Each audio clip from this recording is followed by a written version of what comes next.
CM sir, உங்களுக்கு ஏதாவது இந்த பழி வாங்கணும் அப்படின்ற எண்ணம் ஏதாவது இருக்குச்சுன்னா என்ன வேணாலும் பண்ணுவேன். என் லைஃப்பில் இந்த மாதிரி ஒரு பெயின்ஃபுல்லான ஒரு சுச்சுவேஷனை நான் ஃபேஸ் பண்ணதே கிடையாது. மனசு முழுக்க வலி வலி மட்டும்தான்.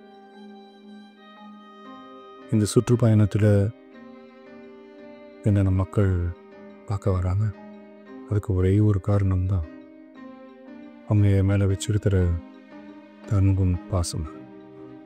அந்த அன்புக்கும் பாசத்துக்கும் நான் எப்பவும் கடமைப்பட்டிருக்கிறேன்.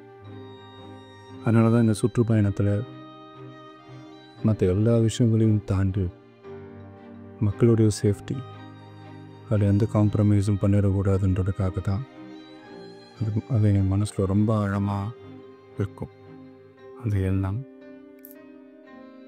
அதனால தான் இந்த அரசியல் காரணங்கள் எல்லாத்தையும் தவிர்த்துட்டு ஒதுக்கி வச்சுட்டு மக்களோடைய சேஃப்டி மட்டும் மைண்டில் வச்சுக்கிட்டு அதுக்கான இடங்களை சூஸ் பண்ணுறது, அதுக்கான இடங்களை பார்த்து பர்மிஷன் கேட்கறது, போலீஸ் டிபார்ட்மெண்ட்டில் அதை ரிக்வெஸ்ட் பண்ணி கேட்போம். ஆனால் நடக்கக்கூடாதது நடந்துருச்சு. மனுஷன் தானே. அந்த நேரத்தில் அத்தனை பேர் பாதிக்கப்பட்டு இருக்கும்போது எப்படி அந்த ஊரை விட்டுட்டு என்னால் கிளம்பி வர முடியும்? நான் திரும்ப அங்கே போகணும்னு இருந்துச்சுன்னா அது ஒரு காரணம் காட்டி அங்கே வேறு சில பதட்டமான சுச்சுவேஷன்ஸ், வேறு சில அசம்பாவிதங்கள் அந்த மாதிரி எதுவும் நடந்துடக்கூடாதுன்றதுக்காக தான் நான் அவாய்ட் பண்ணேன். இந்த நேரத்தில் சொந்தங்களை இழந்து தவிக்கிற இத்தனை குடும்பங்களுக்கும் என்னுடைய ஆழ்ந்த இரங்கலை தெரிவிச்சுக்கிறேன். எனக்கு தெரியும், என்ன சொன்னாலும் இது ஏரியா ஆகாதுன்னு எனக்கு தெரியும். ஹாஸ்பிட்டலில் ட்ரீட் பண்ணிகிட்ருக்கிற எல்லாருமே சீக்கிரமாக க்யூர் ஆகி வரணுன்றதை இந்த நேரத்தில் நான் வேண்டிக்கிறேன். கூடிய சீக்கிரமே உங்கள் எல்லாரையும் நான் சந்திக்கிறேன். இந்த நேரத்தில் எங்களுடைய வலிகளை, எங்களுடைய நிலைமையை புரிஞ்சுக்கிட்டு எங்களுக்காக பேசின அரசியல் கட்சிகளை சார்ந்த நண்பர்கள், தலைவர்கள் அனைவருக்கும் என்னுடைய நன்றியை தெரிவிச்சுக்கிறேன். கிட்டத்தட்ட ஒரு 5 மாவட்டத்துக்கு பிரச்சாரத்துக்கு போனோம். இந்த மாதிரி எதுவுமே நடக்கல. ஆனால் கரூரில் மட்டும் ஏன் அப்படி நடக்குது? எப்படி நடக்குது?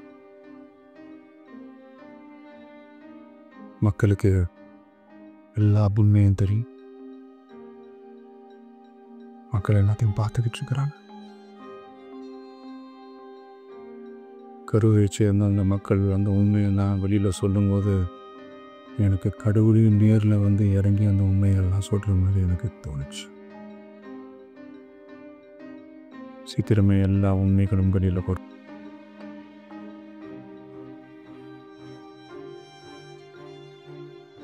எங்களுக்கு தரப்பட்ட இடத்துல நாங்கள் போய் அந்த ஸ்பாட்டில் நின்று நாங்கள் பேசிட்டோம். அதை தாண்டி எந்த தவறும் எங்கள் சைடில் நாங்கள் எதுவும் செய்யலை. பட் இருந்தாலும் எங்கள் கட்சியை சேர்ந்த நிர்வாகிகள், தோழர்கள் மேலே எஃப்ஐஆர், அது மட்டும் இல்லை சோஷியல் மீடியாவை சேர்ந்த நண்பர்கள், தோழர்கள் அவங்க மேலே எஃப்ஐஆர்லாம் போட்டு இப்போ பிடிச்சிட்டு இருக்கிறாங்க.